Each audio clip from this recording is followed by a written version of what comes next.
Shalom desde Sião, aqui novamente é Miguel Nikolevski do Café Torá, e hoje eu quero convidar vocês para novamente verem o sermão semanal, que é Parashat Shavua. Mais uma vez o Simão estará trazendo aí para vocês. Então, gente, vamos aí nos aprofundar um pouco mais da palavra de Deus. Eu tenho certeza que o que ele tem para dizer vai estar falando profundamente ao seu coração. Então, não esqueça de fazer like e compartilhar o nosso canal e o canal do Caminhos da Torá, a congregação messiânica ali em Belo Horizonte. Bom dia a todos, Shabbat Shalom, muito bom estar aqui, podendo mais um sábado falar sobre a nossa porção de hoje, que é a Parashá Vaishlach, que quer dizer e enviou. Ela está na Torá, em Gênesis 32, 3, até o capítulo 36, versículo 43. Inclui também a Haftará, a porção dos profetas, que é Obadias 1, de 1 a 21, e a Brit Hadashah, que é o Novo Testamento, que está no texto de Mateus 26, de 36 a 46. Essa porção de hoje, a Parashá Vaishlach, é uma porção extremamente rica, que nós poderíamos ficar, acredito eu, até uns 3 dias direto, só apresentando esses tesouros, essas pérolas incluídas nessa porção. Nós temos o encontro de Jacó, Yaakov e Esaú, aparentemente prontos para uma batalha. Nós temos o confronto de Jacó com um anjo em forma de homem. Nós temos também uma crise quando a filha de Jacó, Diná, ela é raptada e estuprada por Shechem, que é o príncipe da cidade que leva o mesmo nome dele, a cidade de Shechem. Então, Shimon e Levi, 2 irmãos, filhos de Jacó, dizimam todos os homens da cidade e salvam Diná. Mas eu queria compartilhar com vocês os temas que me inspiraram a fazer essa parashá. O primeiro deles eu chamei de dilemas morais. Jacó está a caminho de casa após uma ausência de 22 anos. E ele ouve que Esaú está vindo encontrá-lo com uma força de 400 homens. E ele fica apavorado. Ele sabe que há muito tempo o seu irmão, Esaú, estava esperando a morte de seu pai, Isaque, para se vingar. Seu grupo, tão grande de pessoas, sugeria a Jacó que Esaú vinha com a intenção de confronto. E aí ele se prepara. Jacó faz 3 estratégias de preparação. Primeiro, ele fez provisões para a guerra. Depois, dividiu a sua família e o seu rebanho, que era numeroso, em 2 campos. Com isso, ele estava dividindo o risco. Depois, ele ora a Deus para protegê-lo e também envia presentes a Esaú na esperança de acalmar a sua ira. Ele dividiu o povo e o rebanho em dois grupos, pensando o seguinte: se um grupo fosse atacado, haveria chance do outro escapar. Mas Jacó não se esqueceu de orar por proteção a Deus. E, sem dúvida, essa foi a sua melhor arma, a proteção divina, como consta lá em Gênesis 32, de 6 a 12. Essa é a primeira vez que o povo de Israel é dividido em dois. A divisão de Israel em dois grupos continuou desde então. No tempo do rei Davi, havia uma divisão entre a casa de Judá e a casa de Israel. Davi reinou apenas 7 anos sobre a casa de Judá e 33 anos sobre todo o Israel, como nos conta 2 Samuel 2:4. Com a morte do rei Salomão, o reino foi dividido em 2 nações, e a casa de Israel ficou separada da casa de Judá até os dias de hoje. A casa de Judá ainda hoje é definida como aquela que nunca se perdeu, aquela que continua seguindo a Torá. Já a casa de Israel são chamadas das 10 tribos dispersas, que se misturaram entre as nações e perderam a sua identidade. E muitos deles esqueceram completamente a Torá. Um dos propósitos da vida de Yeshua, o Messias, Jesus, foi reunir as ovelhas perdidas da casa de Israel. E é isso que vem acontecendo há cerca de 2000 anos. Ultimamente, há um aumento enorme, exponencial, em grupos de crentes não judeus que têm adotado a Torá como padrão para suas vidas. Há várias razões para crer que esses grupos são, de fato, descendentes da antiga casa de Israel e que eles foram despertados para a fé porque, de certa forma, ouviram o chamado de Yeshua. Esse processo tem sido lento. E a maior incidência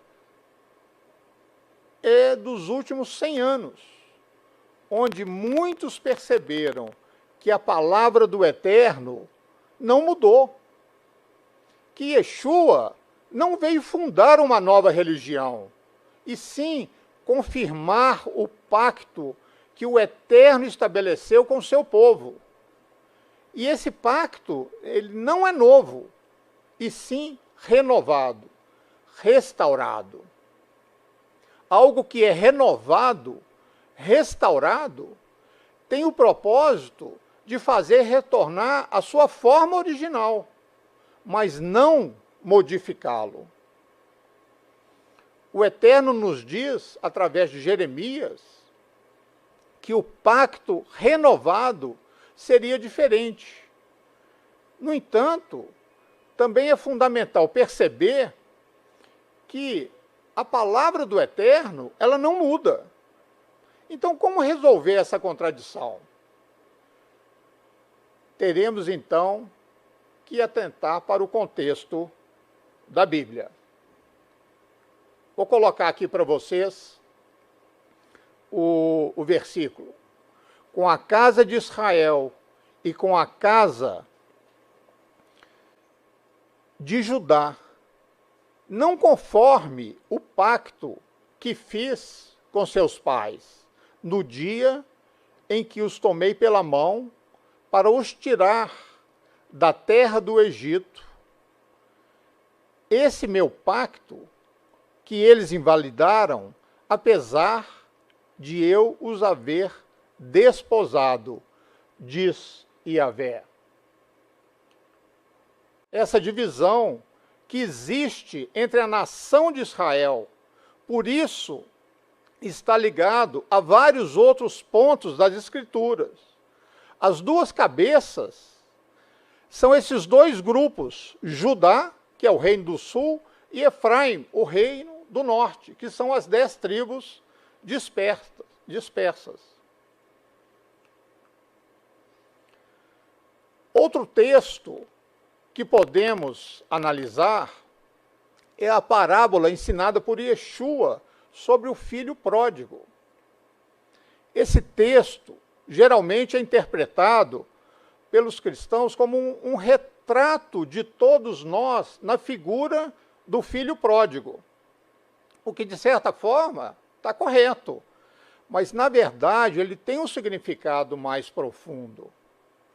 Quando Yeshua ensinou essa parábola, estava, na verdade, se referindo à tribo de Efraim, as 10 tribos perdidas, que perderam a identidade, que ignoraram os ensinamentos de seus pais e acabaram de ser atraídos pelos atrativos do mundo e que depois, arrependido, retorna à casa.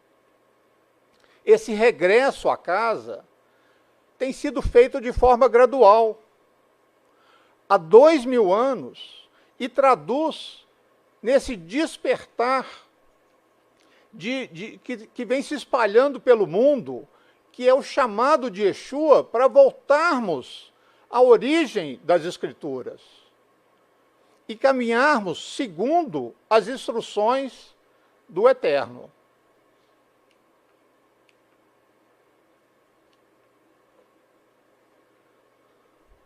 O regressar à fé, uma vez, foi dada aos santos. É o que fala Judas 1:3. Mas uma frase em particular chamou a atenção dos sábios.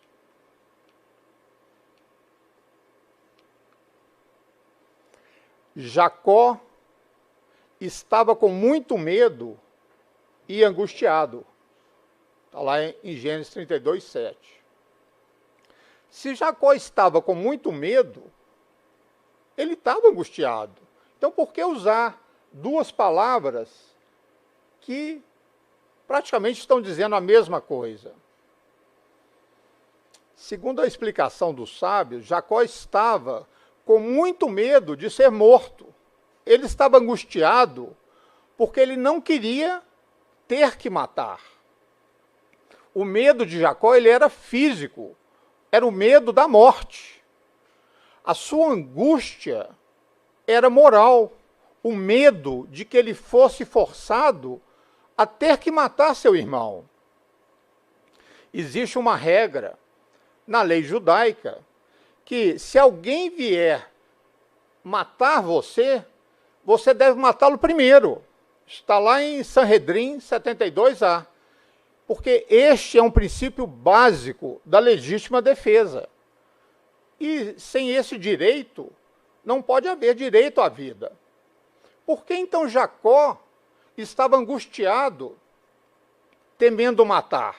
Se ele fosse forçado a matar Esaú, ele estaria protegendo a sua própria vida e ele estaria agindo exatamente dentro do direito.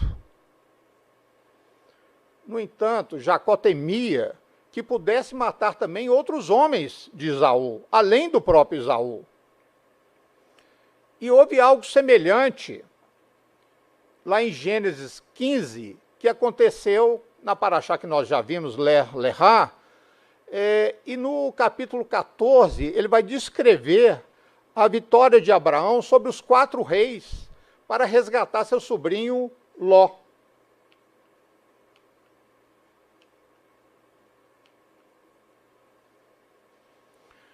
Depois disso, a palavra de Deus veio a Abraão em uma visão.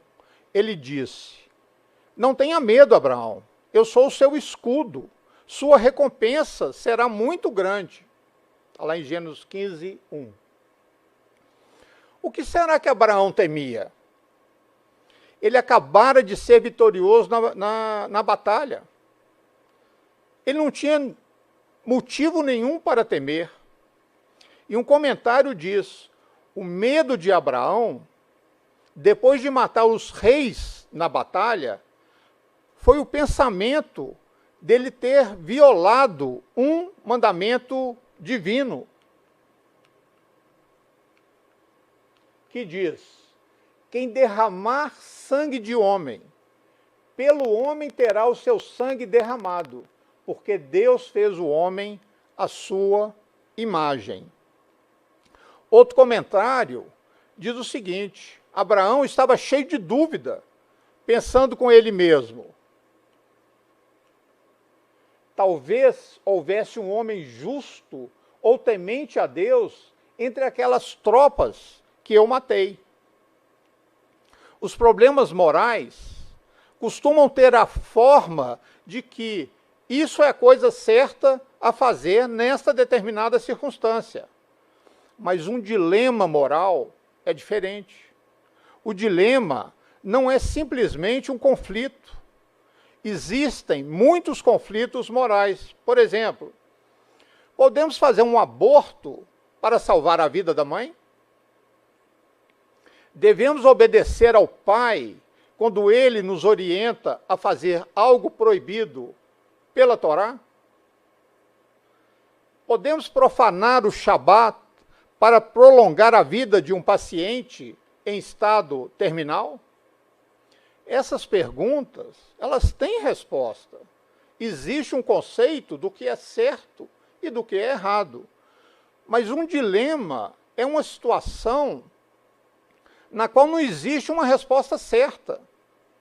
Surgem casos de conflito entre o certo e o certo, ou entre o errado e o errado. Independente do que façamos, estamos fazendo algo que provavelmente em outras circunstâncias não faríamos. O Talmud descreve um desses casos em que um fugitivo dos romanos, chamado Ula bar Koshev, se refugia na cidade de Ló. Os romanos cercam a cidade, dizendo o seguinte, entreguem o fugitivo, ou mataremos todos os homens da cidade. Então o rabino Joshua ben Levi convence o fugitivo a se entregar. Esse é um caso complexo, mas ambas as alternativas seriam trágicas. O rabino, ele agiu exatamente de acordo com a lei judaica, mas o profeta Elias o questiona. É esse o caminho dos piedosos? Vezu Mishnah ha-Hashadim? É esse o caminho dos é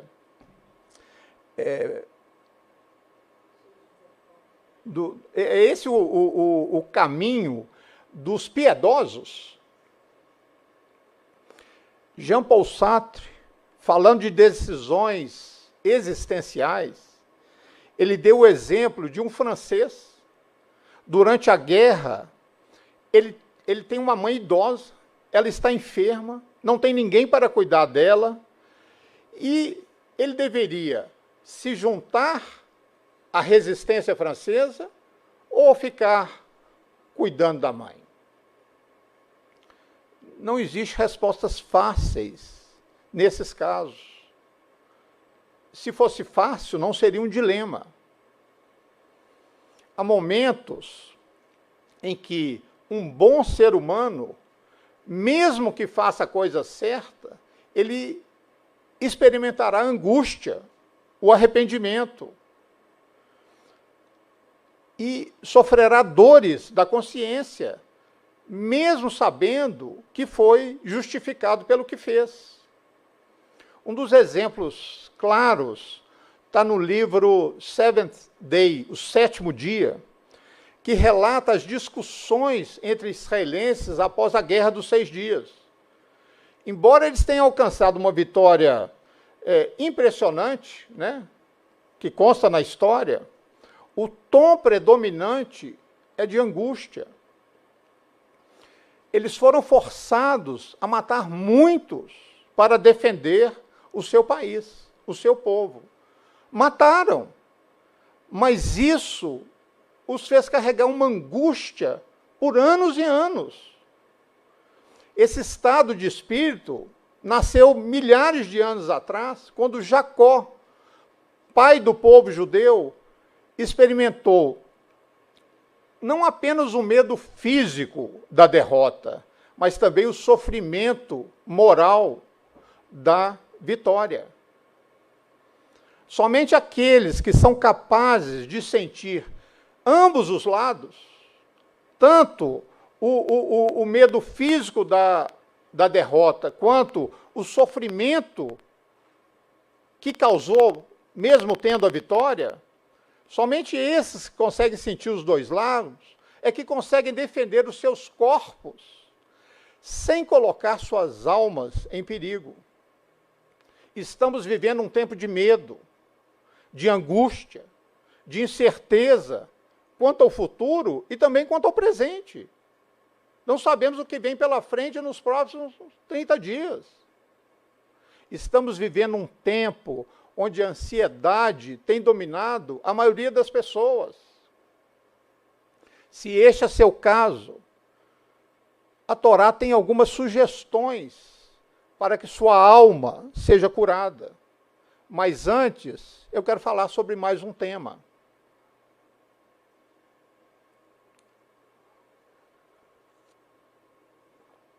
E eu chamei Seja Você Mesmo. O episódio em que o povo judeu adquiriu seu nome, né, quando Jacó lutou com um adversário à noite e recebeu o nome de Israel. É essencial para a compreensão do que é ser judeu e do que é liderar. Existem várias teorias sobre a identidade do homem que lutou com o patriarca Jacó naquela noite. A Torá o chama de homem. O profeta Oséias o chama de anjo. Está lá em Oséias 12, 4 e 5. O próprio Jacó está convencido que era Deus. Jacó chamou o lugar de Peniel, dizendo: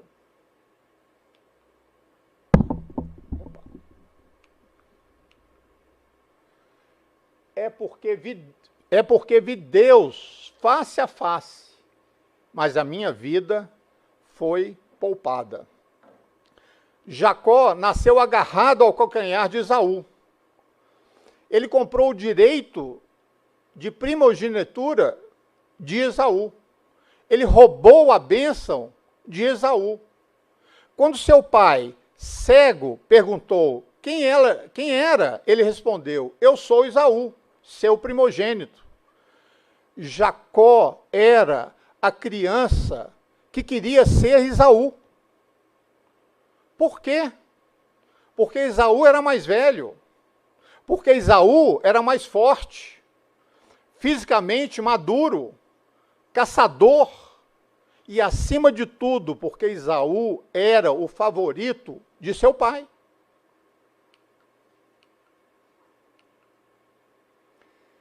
Isaac, que gostava de caça selvagem, amava Esaú, mas Rebeca amava Jacó. Gênesis 25, 28. Jacó, ele quer ser outra pessoa, quer o que outra pessoa deseja.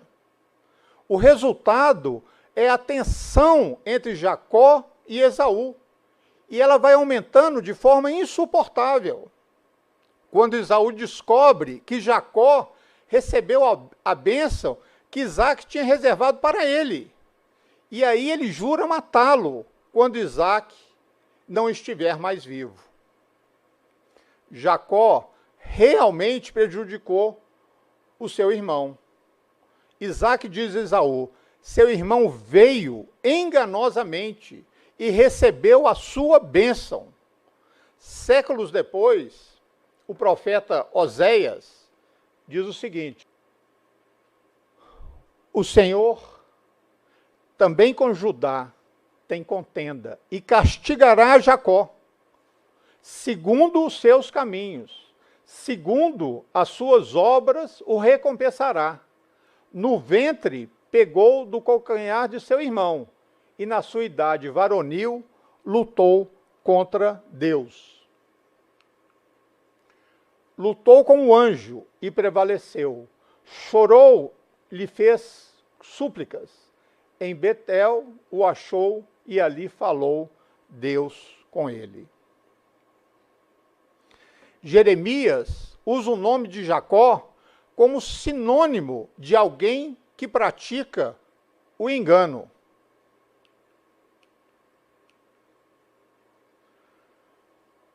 Muito cuidado a quem confias a tua amizade.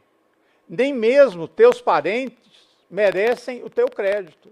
Afinal, cada parente se tornou um enganador e cada amigo um caluniador. Cada um engana o seu próximo e ninguém fala a verdade. Treinaram a língua para falar a mentira. Estão ocupados demais para refletirem sobre seus pecados e se converterem. Jeremias 9, 4 e 5. Enquanto Jacó buscou ser Esaú, houve tensão, conflito, rivalidade. Esaú se sentiu enganado. Jacó sentiu medo.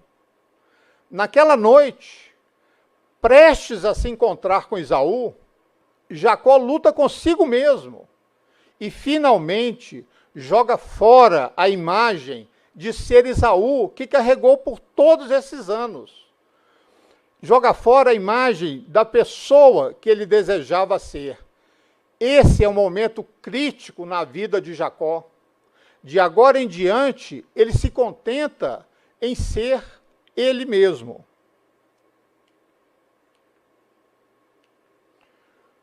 Cura para a alma número 1. Isso é só quando deixamos de querer ser outra pessoa que podemos estar em paz com nós mesmos e com o mundo. Este é um dos grandes desafios da liderança. É muito fácil para um líder buscar popularidade, sendo o que as pessoas desejam que ele seja. Um liberal para os liberais, um conservador para os conservadores, tomando decisões que ganham aquela aclamação temporária, em vez de fluir dentro dos princípios e das convicções. Um pregador submisso ao Espírito Santo de Deus não prega o que as pessoas querem ouvir, e sim o que as pessoas necessitam ouvir, segundo a orientação do Eterno. Os líderes, às vezes, tentam manter a equipe unida, dizendo coisas diferentes para pessoas diferentes, mas, eventualmente, essas contradições, elas se tornam claras. E o resultado é que o líder parecerá não ter integridade. As pessoas não confiarão mais nos seus comentários. Haverá uma perda de confiança e autoridade que pode levar muito tempo para ser restaurada. E se for, o líder que anda nesse caminho pode descobrir que sua posição se tornou insustentável e pode renunciar. Poucas coisas tornam um líder mais impopular do que a busca pela popularidade. Somente grandes líderes têm a coragem de viver com a impopularidade. Abraham Lincoln foi insultado, ridicularizado durante a sua vida. Em 1864, o New York Times escreveu o seguinte sobre ele: ele foi denunciado como usurpador, tirano, subversor da Constituição, destruidor das liberdades de seu país, um desesperado temerário, um frívolo sem coração, produzindo as últimas agonias de uma nação em extinção.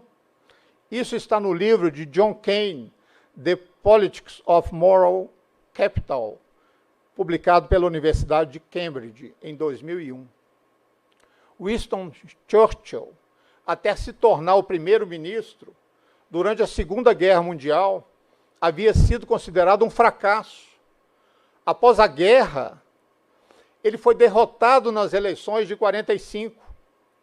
Ele próprio disse: o sucesso é tropeçar de fracasso em fracasso, sem perder o entusiasmo. John Kennedy e Martin Luther King foram assassinados. Quando Margaret Thatcher morreu, houve festa, comemoração nas ruas. Jacó não era um líder.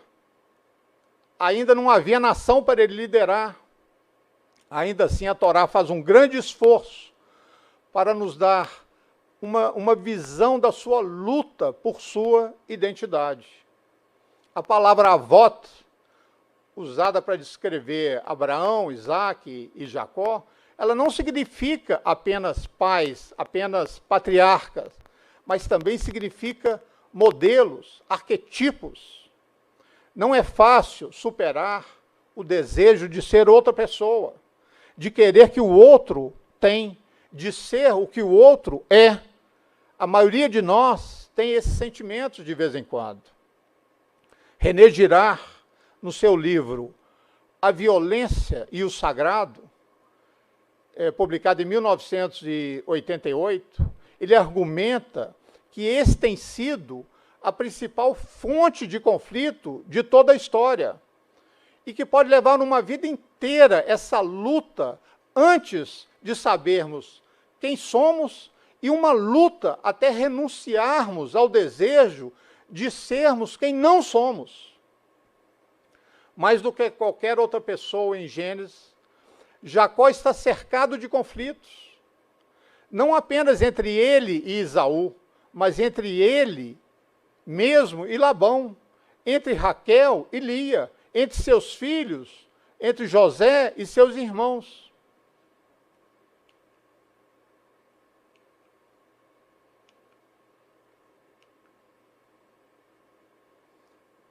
Cura para a alma número 2. É como se a Torá estivesse nos dizendo que enquanto houver um conflito entre nós, haverá um conflito ao nosso redor.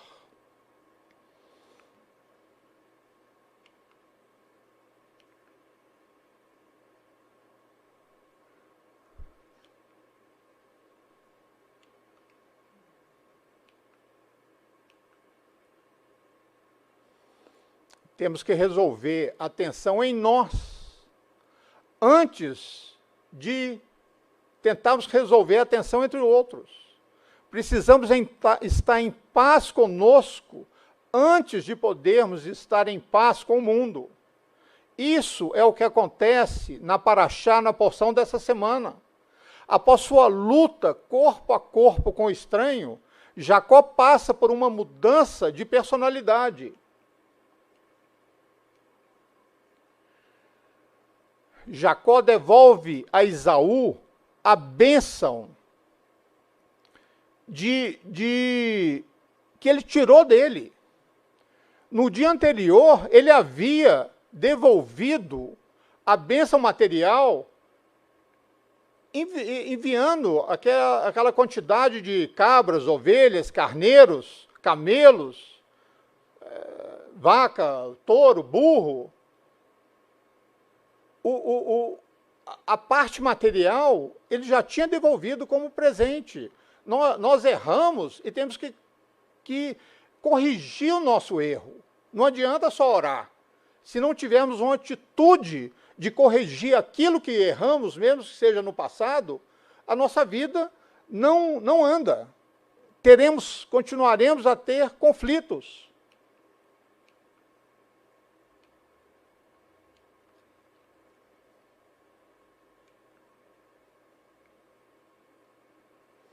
Agora, ele devolve a bênção que dizia: seja o Senhor de seus irmãos e que os filhos de sua mãe se curvem a você.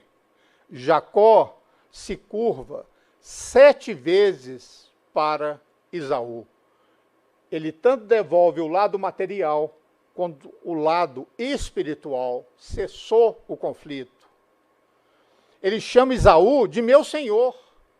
E a si mesmo ele se chama de o seu servo. Na verdade, ele usa a palavra bênção, embora os tradutores preferem suprimir essa palavra. Eles pensam que bênção só existe na Brit Hadashah, no Novo Testamento.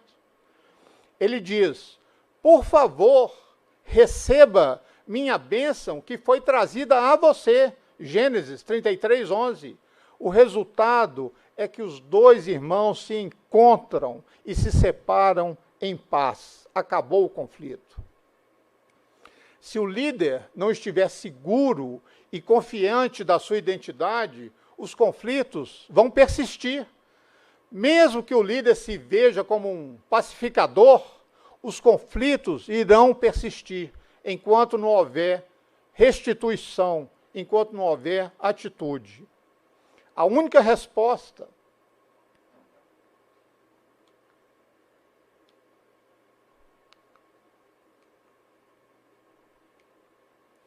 cura para a alma número 6.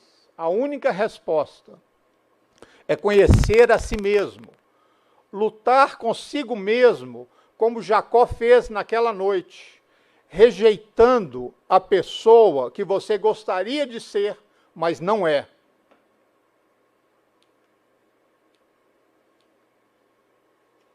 Aceitando que algumas pessoas gostarão de você e do que você representa, enquanto outras não. Mas é melhor buscar o respeito de alguns do que a popularidade de todos. Isso pode envolver uma vida inteira de luta, mas o resultado é uma força imensa. Ninguém é mais forte do que aquele que sabe quem e o que é.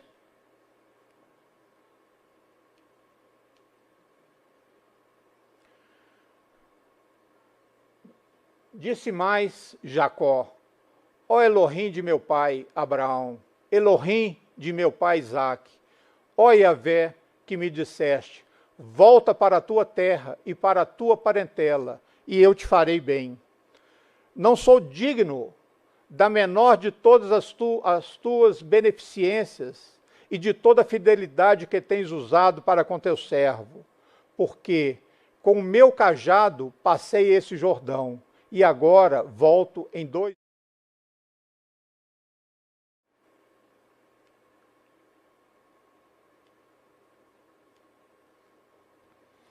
Primeiro, confiança nas promessas, pois tu mesmo disseste. Então, se foi o Senhor que diz, eu confio. Humildade, não sou digno.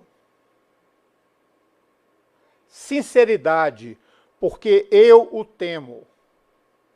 Era a hora da verdade, pois Esaú tinha poder e desejo de matá-lo. Jacó não podia confiar na sua própria força, nem nos seus próprios méritos, apenas na misericórdia e nas promessas do Eterno. Ele teve a sinceridade e mostrou aquilo que ele sentia. Ele não fingiu, ele não quis aparentar mais quem ele não era. Alguns cristãos ensinam que professar a palavra de Deus a toda hora, sem falar nada negativo, fará de você um vitorioso em todas as circunstâncias. De fato, é bom professar a palavra de Deus, mas é importante trazer a verdade das coisas negativas em nós e sermos sinceros diante do Eterno. Sem isso não há cura. O Eterno aprecia muito mais a nossa sinceridade do que a fé fingida que anda por aí, como lemos em 1 Timóteo.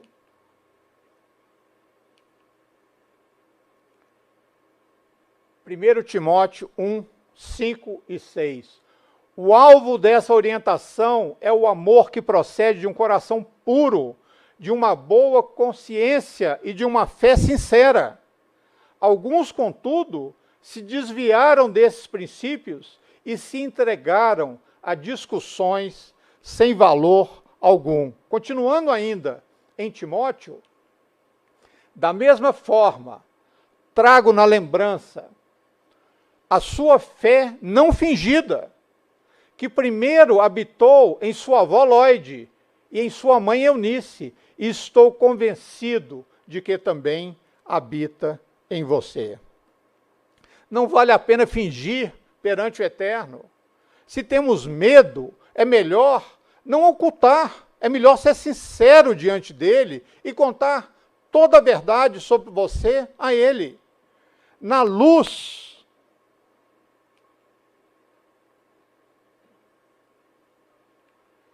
Cura para a alma número 8. Na luz está a força e na verdade está a vitória. Nos momentos críticos, não podemos usar frases pré-definidas para aparentar algo que não somos. Sejamos sinceros e oremos ao Eterno para que Ele nos ajude a curar essa nossa debilidade. Como diz lá em Romanos,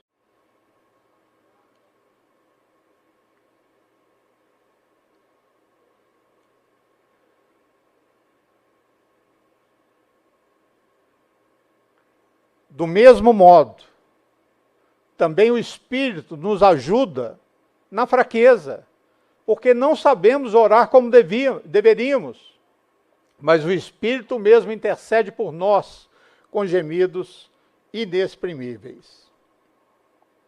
E em 2 Coríntios diz o seguinte: pelo que sinto prazer nas fraquezas, nas injúrias, nas necessidades, nas perseguições, nas angústias por amor do Messias, porque quando estou fraco, então é que sou forte.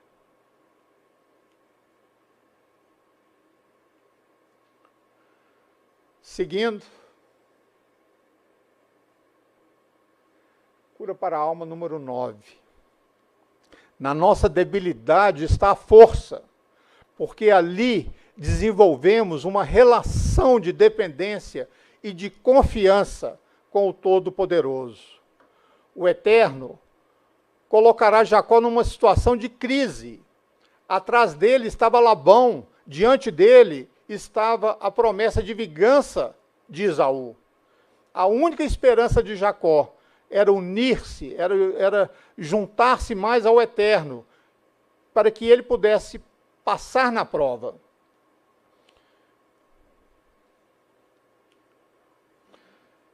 Como diz em 1 Coríntios 10, 13, não nos sobreveio nenhuma tentação, senão humana, mas fiel é Elohim, o qual não deixará que sejamos tentados acima do que podeis resistir. Antes, com a tentação dará também o meio de saída, para que possamos suportar. Volta para a tua terra e para a tua parentela, é o que diz Gênesis 31, 3. Essa mensagem é um contraste com o que recebeu o patriarca Abrão, lá em Gênesis 12, onde o Eterno diz o seguinte: sai-te da tua terra, da tua parentela. Essas são duas mensagens que o Eterno tem entregado nesses tempos de retorno, de Techuvá, a todos aqueles que são descendentes de Jacó, mas cujos antepassados misturaram com nações gentias. É fundamental que todos façam o impossível para serem salvos. É fundamental que todos façam o impossível para serem salvos. retornando ao Israel espiritual de Deus, porque o único povo salvo será o Israel espiritual de Deus, que é constituído por israelitas naturais e por todos aqueles que são enxertados. Em Hebreus, diz o seguinte: pela fé, Moisés, sendo já homem, recusou ser chamado filho da filha de Faraó, escolhendo antes ser maltratado com o povo de Elohim do que ter algum tempo de gozo no pecado, tendo por maiores riquezas o opróbrio do Messias do que os tesouros do Egito, porque tinha em vista a sua recompensa. Em Mateus, diz o seguinte: bem-aventurado sois vós quando vos injuriarem e perseguirem, e mentindo, disserem todo mal contra vós por minha causa. Alegrai-vos e exultai, porque é grande o vosso galardão nos céus, porque assim perseguiram os profetas que foram antes de vós. E em Gênesis,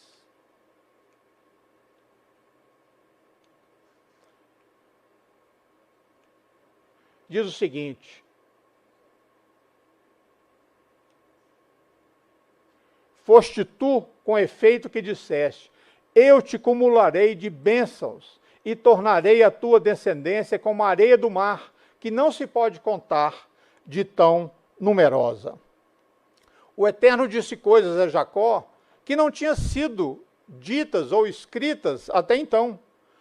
Quando falou com Abrão, disse que a sua descendência iria ser como a areia da praia. Mas aqui ele só menciona a areia do mar. A areia da praia não é a mesma areia do fundo do mar. A areia da praia representa os filhos físicos de Abraão e Jacó, que não foram misturados entre as nações. Já a areia do fundo do mar representa todos os descendentes de Jacó que perderam a sua identidade nas águas, nas nações, mas que nesses últimos tempos nós temos visto o retorno deles. Como diz em Apocalipse,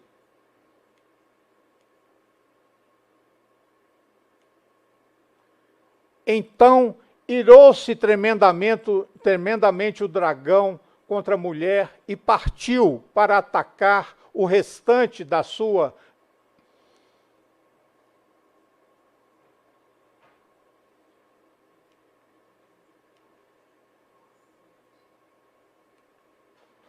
Em seguida, olhei diante de mim, descortinava-se uma grande multidão tão vasta que ninguém podia contar, formada por pessoas de todas as nações, tribos, povos e línguas. Estavam de pé diante do trono do Cordeiro, vestido com túnicas brancas, empunhando folhas de palmeira, e proclamavam com grande voz: a salvação pertence ao nosso Deus, que se assenta no trono do Cordeiro.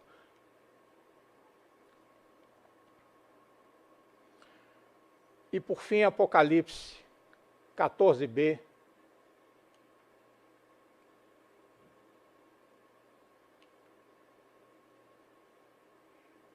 Estes são os que vieram da grande tribulação e lavaram as suas vestes e as alvejaram no sangue do Cordeiro. Por esse motivo, eles estão perante o trono de Deus e os servem dia e noite em seu santuário. E aquele que está sentado no trono estenderá a eles o seu tabernáculo. Apesar do tempo ter estourado, me dá mais um tempinho. Quem tiver algum compromisso, precisar sair, não tem problema, mas eu não posso deixar de falar isso.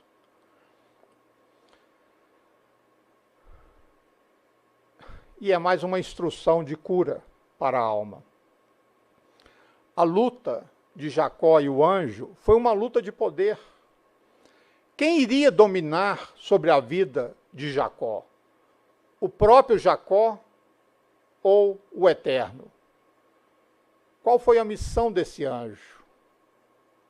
foi quebrar a autossuficiência de Jacó e fazer com que este se submetesse ao Eterno e que deixasse de confiar em si mesmo e confiasse no Senhor. O anjo lhe deu um golpe final. O músculo mais forte do corpo humano é o músculo do fêmur. Esse foi o último recurso que o anjo teve que tocar no ponto mais forte do corpo de Jacó. A vitória de Jacó foi quando ele foi ferido e reconheceu a sua necessidade de ajuda. Parece um paradoxo. A vitória foi quando ele foi ferido. Nesse momento, Jacó chora e lhe pede uma ajuda desesperada para poder seguir em frente. E o anjo pergunta: como te chamas? O Eterno quer chegar a esse ponto na nossa vida, na minha vida, na sua vida. O ponto de confessar quem você é verdadeiramente. Por que Jacó foi chamado de enganador? Porque segurou o calcanhar do seu irmão no dia do seu nascimento. Porque subornou o seu irmão com um prato de lentilhas. Porque enganou o seu pai e o seu irmão para receber uma bênção que não era dele. Mas agora ele teria que confessar quem ele era. E nesse momento preciso é que está a vitória. Porque é no reconhecimento dos nossos erros que está a vitória, cujo prêmio é a vida eterna. Ao reconhecermos que somos pecadores, somos levados a nos arrepender. E esse é um propósito da vida, como diz lá em 1 João 1,9. Ao sermos feridos, estamos vencendo. Ele diz: eu sou Jacó, e chora. Jacó deve ter pensado assim: eu tenho que reconhecer agora quem eu sou. Toda a minha vida demonstrei o quão enganador eu era. Aquilo que eu semeei com meu irmão e com meu pai, eu colhi com meu sogro. A minha vida foi um engano e já não tenho forças mais para fugir. Esse é o lugar verdadeiro da conversão e do arrependimento. O nosso Messias, Yeshua, disse que aquele que perde a sua vida por amor a mim, achá-la-á. Está lá em Mateus 16. Como podemos vencer na luta com o Eterno? Humilhando-nos, não resistindo mais. O Eterno luta conosco. Quando o nosso ego se eleva e nós nos consideramos autossuficientes. Mas quando nos rendemos diante dele, é aí que ganhamos. É aí que está a nossa vitória. A luta contra o Eterno é contrária à luta dos homens, pois numa luta contra os homens, o vencedor é aquele que vence. Mas aquele que se rende na luta com o Eterno é, na verdade, o vencedor, pois submete-se ao Todo-Poderoso e reconhece que sem ele não é nada. Shabbat Shalom a todos. Amém. Mais uma vez, eu quero agradecer a quem participou da transmissão do Parashat Shavua e pedir para que vocês compartilhem o nosso canal e o canal de Caminhos da Torá da Congregação Messiânica em Belo Horizonte. Aqui é Miguel Nikolaevski do Café Torá, direto de Sião para vocês.